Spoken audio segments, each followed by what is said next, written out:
الشيطان الرجيم. الطلاق مرتان فإمساك بمعروف أو تسريح بإحسان.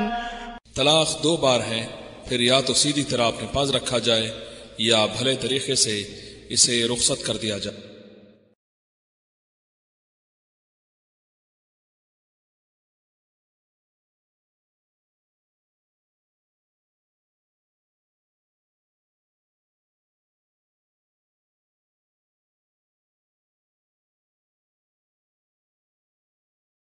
جب اس لعنت کو رحمت بنا کر مولویوں نے تو پیش کر دیا، لیکن ایک معاشرہ ہے آپ کے اور ہمارے معاشرے میں جس کو فلمی دنیا کہا جاتا ہے، جو اصل میں لعنتی معاشرہ ہے. لعنتی معاشرہ ہے یا نہیں ہے؟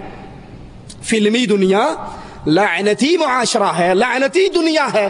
لیکن غور کرنا، یہ رحمت جو مولویوں کو رحمت نظر آ رہی ہے، فلمی دنیا اس رحمت کو رحمت نہیں مانتی. فلمی دنیا کے لوگ بھی کہتے ہیں یہ لعنت اور بدکاری ہے. آپ بھی سنیے. اللہ اکبر. مشہور اداکارہ سنگیتا اور ہمایوں قریشی دونوں میں طلاق ہو گئی.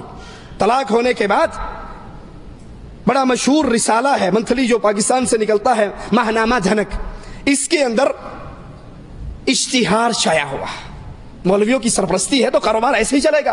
اشتہار شائع ہوا کہ سنگیتا اور ہمایوں قریشی کی طلاق کے بعد دونوں کے ہمدردوں میں ایک دوڑ شروع ہو گئی. ان کا خیال ہے کہ یہ اپنے فیصلے پر کسی وقت پچھتائیں گے، رجوع کرنے کی کوشش کریں گے، تاکہ اشتہار کا نام سنو، ایسے سادہ اور مسکین لوگوں کی تلاش جاری ہے جو ضرورت پڑنے پر سنگیتا سے حلالہ کر کے اس کو پاک صاف کر کے پھر قریشی کو دے دے. باقاعدہ اپیل ہوئی. ماہنامہ دھنک کے قارئین سے بھی اپیل ہے، اگر وہ اس نیک کام کے لیے تیار ہو تو اپنی درخواستیں ارسال کریں. کمپنی میں نوکری کھل گئی، درخواستیں بھیجیں. اس اشتہار کے بعد سینکڑوں پرستاروں نے سنگیتا کو خط لکھنے شروع ہوئے. وہ اداکارہ خود کہتی ہے کہ اتنے خطوط آئے اور اتنی ٹیلی فون آئیں کہ مجھے جواب میں سب کو یہ کہنے پڑا، لائن میں لگے رہو شاید تمہاری باری آ جائے. ان میں سے ایک آدھا خط میں آپ کو سناتا ہوں. ایک صاحب خط لکھتے ہیں، اور وہ عام آدمی نہیں، جہلم کی سرکار کے ٹل شاہ ملنگ انہوں نے خط لکھ کر سنگیتا کو کہا کہ حلالہ کر کے دیکھ لو، پسند آ جاؤں تو مستقل بیوی بھی بنا سکتا ہوں، اور میں عام ملنگ نہیں ہوں، میں جہلم کی سرکار کا ٹل شاہ ملنگ ہوں. اس کا ذاتی ڈرائیور، سنگیتا کا ذاتی ڈرائیور اس کو کہتا ہے، بی بی اچھی بات ہے، گھر کی بات گھر میں رہ جائے، پردے میں رہنے دو، میں جو حاضر ہوں. تو باہر اشتہار کیوں دیتی ہو؟ خادم کو موقع دو. گھر کی بات گھر میں رہ جائے گی، عزت محفوظ رہے گی، کسی کو پتہ بھی نہیں لگے گا اور کام ختم ہو جائے گا، کانوں کان خبر نہ ہوگی.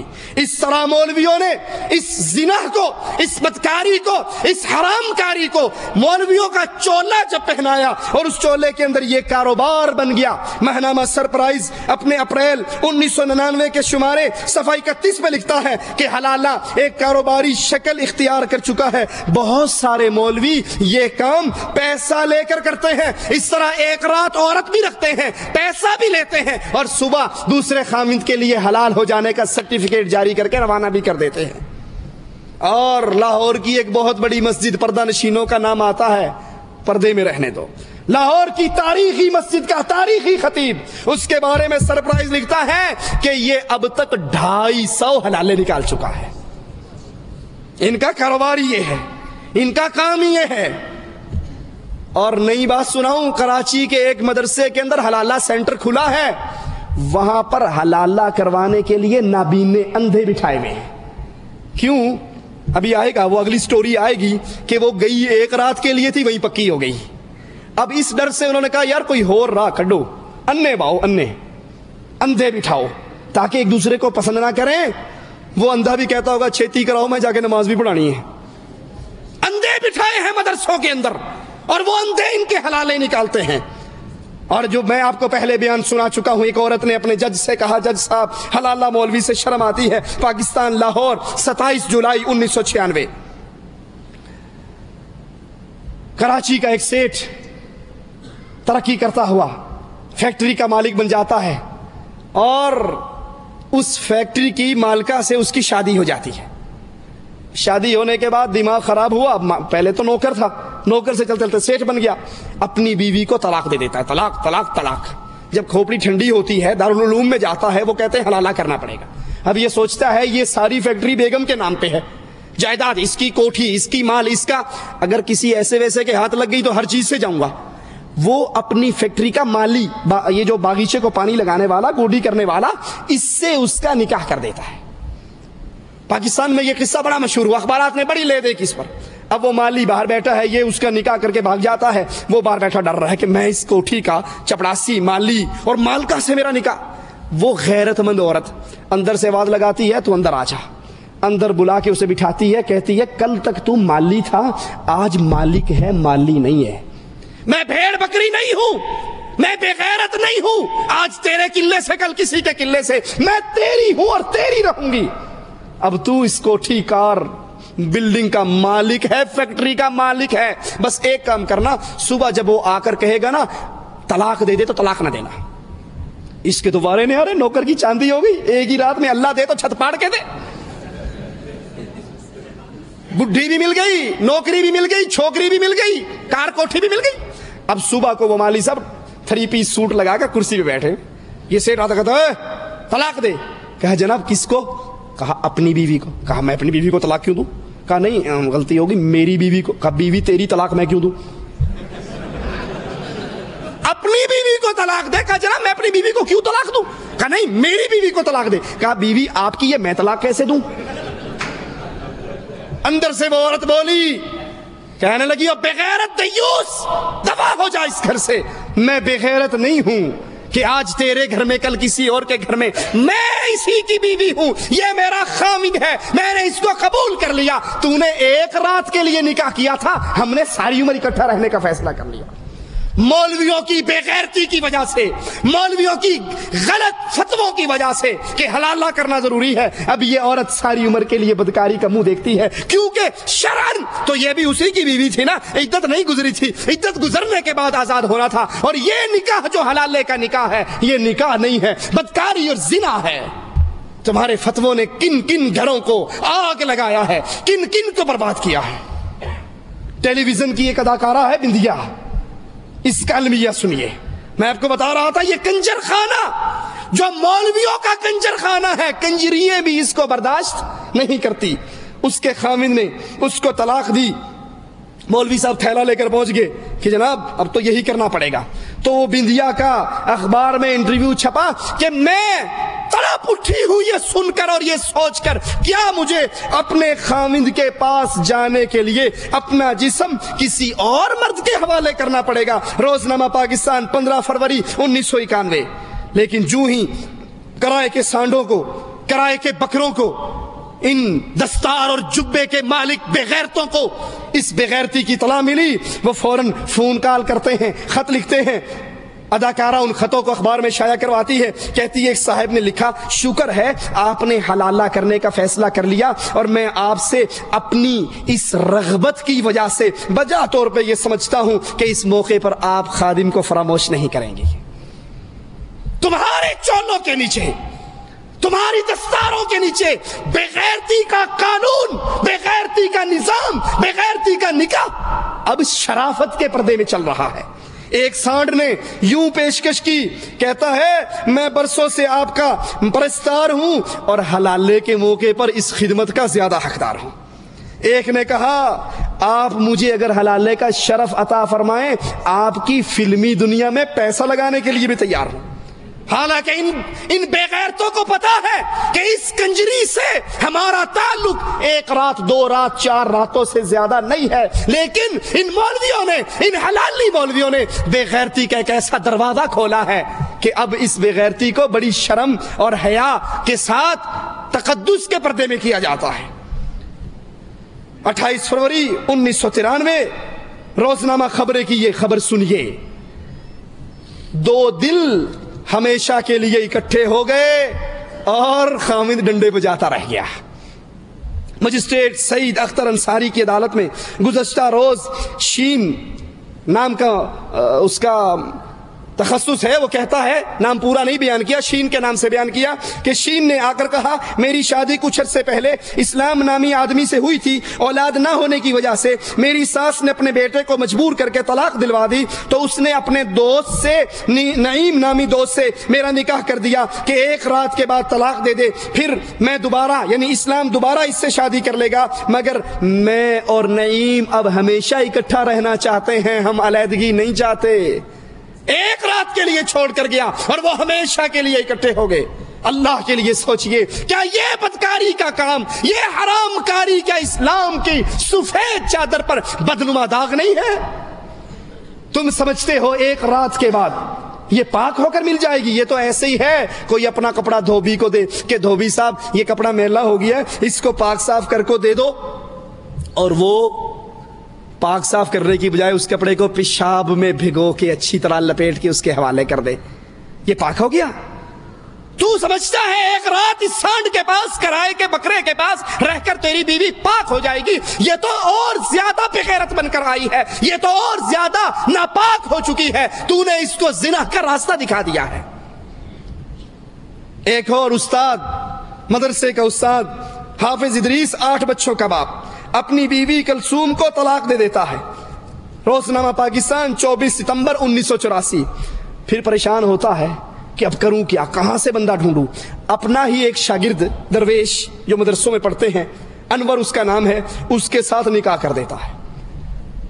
اب وہ درویش سمجھتا ہے کہ میری شادی کس نے کرنی، غریب آدمی ہوں، درویش ہوں، مدرسے کی روٹیاں کھا کر پڑھ رہا ہوں، یہ تو بس اب قابو آ گئی تو آ گئی، خلاص۔ اب صبح ہوتی ہے، استاد جی پوچھتے ہیں میری بیوی کو طلاق دے دے، وہ کہتا میں نہیں دیتا، اور اس پر لڑائی جھگڑا ہوا، اسی اخبار کی خبر ہے۔ بالآخر حافظ ادریس نے اپنے اس شاگرد کو قتل کروا ڈالا اس لڑائی میں کہ یہ میری بیوی کو چھوڑتا کیوں نہیں ہے۔ یہ بدکاری کے، یہ بے حیائی کے، یہ فساد کے دروازے کب کھلتے ہیں؟ جب یہ فتویٰ دیا جائے کہ حلال کرنا باعث اجر ہے، باعث ثواب ہے، اور لعنت کی بجائے یہاں مراد رحمت ہے۔ مصر کے ایک بہت بڑے تاجر نے اپنی بیوی کو 3 طلاقیں دے دی۔ روزنامہ جنگ لاہور 18 دسمبر 1997۔ اب ڈھونڈتا پھرتا ہے حلالہ کس سے کرواؤں؟ اپنی ہی کمپنی کے، اپنی ہی فیکٹری کے ایک چھوٹے سے ملازم سے اس نے نکاح کر دیا۔ صبح ہوئی تو وہی معاملہ، اس نے طلاق دینے سے انکار کر دیا۔ یہ زنا ہے، یہ بدکاری ہے، ایک رات کا نکاح فساد ہے۔ مشروط نکاح سے کبھی عورت پاک نہیں ہوا کرتی، حلال نہیں ہوا کرتی۔ نکاح شرعی اور نکاح حلالہ میں فرق کیا ہے؟ نکاح کرنا انبیاء کی سنت ہے۔ رسول اللہ صلی اللہ علیہ وسلم نے فرمایا 4 چیزیں جملہ انبیاء کی سنت ہے: حیا کرنا، عطر لگانا، مسواک کرنا، نکاح کرنا۔ آپ نے فرمایا النکاح من سنتی فمن رغب عن سنتی فلیس منی، نکاح کرنا یہ میری سنت ہے، جس نے میری سنت سے منہ موڑا اس نے مجھے چھوڑ دیا، وہ میرے میں سے نہیں۔ رسول اللہ صلی اللہ علیہ وسلم نے فرمایا نکاح کرنے سے انسان کا آدھا ایمان محفوظ ہو جاتا ہے، کیونکہ نکاح کے 2 بڑے ذرائع ہیں، ایک زبان اور ایک شرمگاہ۔ شرمگاہ اس کی محفوظ ہو گئی۔ یہ نکاح شرعی ہے جس میں خوشی ہے، جس میں مبارکباد ہے، جس میں ولیمہ ہے، اور یہ نکاح جو یہاں پر کیا جاتا ہے حلالے کے نام پہ، یہ صرف بے غیرتی ہے، اور یہ اتنی بڑی بے غیرتی کا دروازہ کھلتا ہے کہ عورت کو کسی اور مرد کے ساتھ ایک رات کے لیے پیش کیا جاتا ہے۔ کیا خیال ہے یہ چھپ چھپا کر اس حلالی خامد سے دوبارہ رابطہ نہیں کرے گی؟ یہ زنا کے راستے پہ نہیں چلے گی۔ ایک غیرت مند کو تمہیں جب اس کے منہ پہ حرام کاری کا سٹیکر لگا دیتے ہو، پھر اس کی عزت کو کون بچانے والا ہو سکتا ہے؟ اس لیے اللہ سے ڈرو، اس حرام کام کو، اس برے کام کو، اس خلاف شریعت کام کو نہ رحمت کا لقب دو، نہ اس کو حلالی کا لقب دو، بلکہ رسول اللہ صلی اللہ علیہ وسلم کی حدیث کو اپنے سامنے رکھو۔ اللہ کے نبی نے فرمایا لعنت ہے اس پر جو حلالہ کرے، اور لعنت ہے اس پر جس کے لیے حلالہ کروایا جائے۔ جب انسان اگر غلطی سے کبھی 3 طلاق اپنی بیوی کو دے دے تو عدت کے اندر اس کو حق ہے کہ وہ رجوع کر لے۔ وہ عدت کے اندر رجوع نہیں کر سکا، عدت گزر گئی ہے، تو اس کے بعد وہ نکاح کر لے۔ ایک مجلس کی 3 طلاقیں ایک شمار ہوتی ہے، اور پھر اس کی بنیاد پر جو یہ حرامے کی صورت نکالی گئی ہے، یہ تمام چیزیں اللہ کے رسول صلی اللہ علیہ وسلم کی شریعت کی مخالفت ہے، آپ کی شریعت کا مذاق ہے۔ اللہ سے دعا ہے اللہ ہمارے گناہوں کو معاف فرما دے، اللہ ہماری خطاؤں کو معاف فرما دے، اللہ ہماری سیاہ کاریوں کو معاف فرما دے، اللہ ہمیں دین دین کو ویسے سمجھنے کی توفیق عطا فرمائے جیسے رسول اللہ صلی اللہ علیہ وسلم سے آپ کے اصحاب کرام نے سمجھا، جیسے انہوں نے عمل کیا۔ ہمیں زندہ رکھے، ایمان پہ رکھے، موت دے اس حال میں دے اللہ ہم سے راضی ہو، ہم اپنے اللہ سے راضی ہوں۔ اقول قولی ھذا واستغفر اللہ لی ولکم ولسائر المسلمین فاستغفروہ انہ هو الغفور الرحیم۔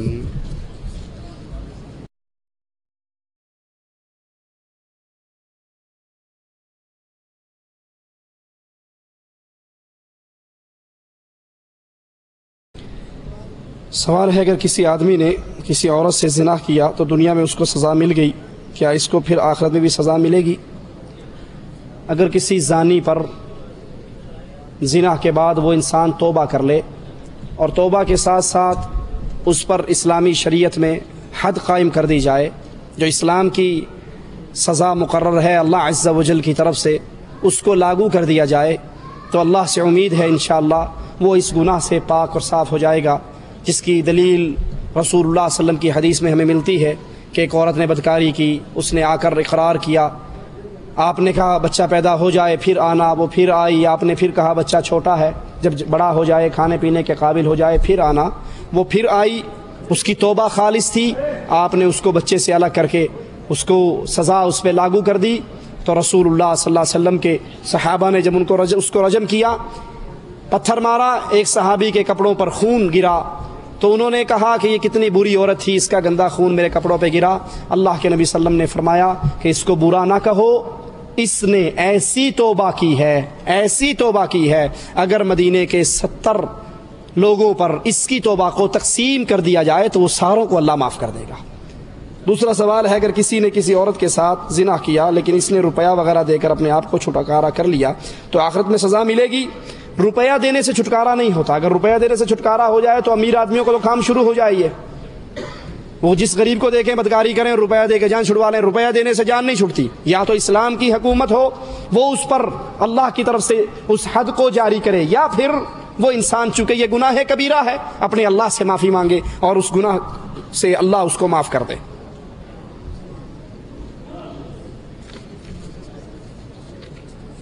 کیا حج کرنے کی اجازت ماں باپ سے لینے کی ضرورت ہے؟ نہیں، آپ کے پاس پیسہ ہے، مال ہے، آپ طاقت رکھتے ہیں حج کی تو آپ حج کریں، یہ فرض آپ پر ہے، جیسے آپ پر نماز فرض ہے ویسے حج فرض ہے، تو نماز پڑھنے کے لیے ماں باپ سے چھٹی لیں گے کہ ابو جی نماز پڑھ لوں، یہ بھی فرض ہے وہ بھی فرض ہے۔ ہاں، جہاد ایک ایسا عمل ہے جس کے لیے جانے کے لیے رسول اللہ صلی اللہ علیہ وسلم سے نے فرمایا اپنے ماں باپ سے اجازت لینا ضروری ہے۔ حج ارکان میں سے ہے، جیسے نماز ہے ویسے حج ہے، جب اس کی طاقت ہو، شرائط اس کی پوری ہو جائیں تو آپ پہ حج کرنا ضروری ہو جاتا ہے۔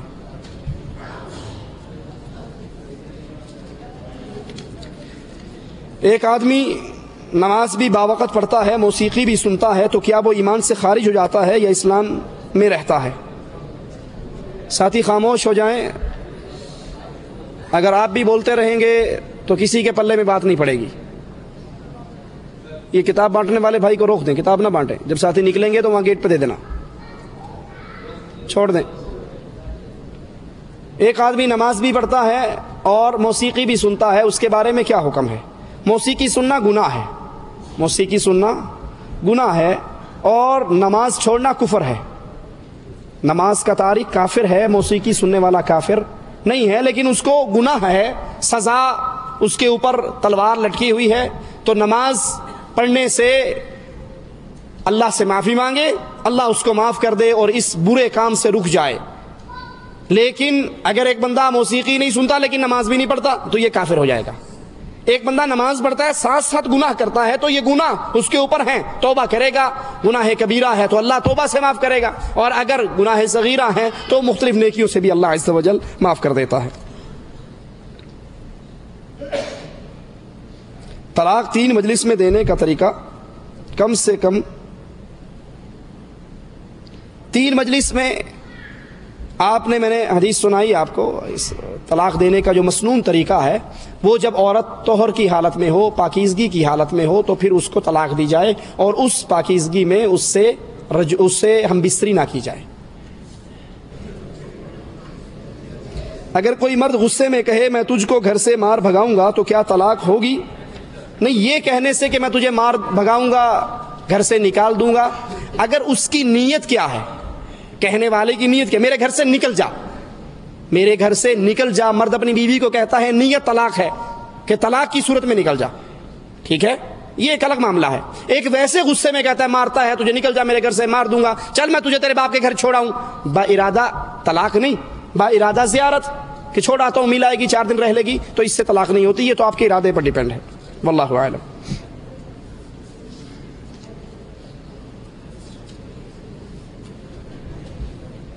ایک ٹیکسی ڈرائیور جو غیر مسلم ممالک میں رہتا ہے, وہ سینما ہال یا دوسرے گندے مقامات پر جانا چاہتا ہے, تو اس کے علاوہ کوئی چارہ نہیں, تو کیا جواب ہے؟ اس کے علاوہ چارہ کیوں نہیں بھائی, وہ اپنی بیگم کو بلائے, حلال راستے استعمال کرے, حرام راستے میں کیوں جاتا ہے, ٹھیک ہے. اور اگر ایسا معاملہ نہیں ہے تو اپنے ملک میں چلا جائے. دال روٹی کا تو اللہ نے وعدہ کیا ہے, بھوکا تو اللہ مرنے نہیں دے گا. ہم صرف سٹیٹس کے لیے باہر بھاگتے پھرتے ہیں. تو 4 مہینے, جس طرح عمر کا فتویٰ ہے, مرد اپنی بیوی سے اگر بیوی ڈیمانڈ کرے تو اس پر آنا واپس ضروری ہو جاتا ہے. تو یہ طریقہ نہیں ہے کہ یہاں آ کر 4 سال انسان پڑا رہے اور بیوی کے پاس نہ جائے, اور یہاں پر اپنی خواہشات بجھانے کے لیے وہ گلی کے مقامات پہ پھرتا رہے. یہ طریقہ درست نہیں ہے.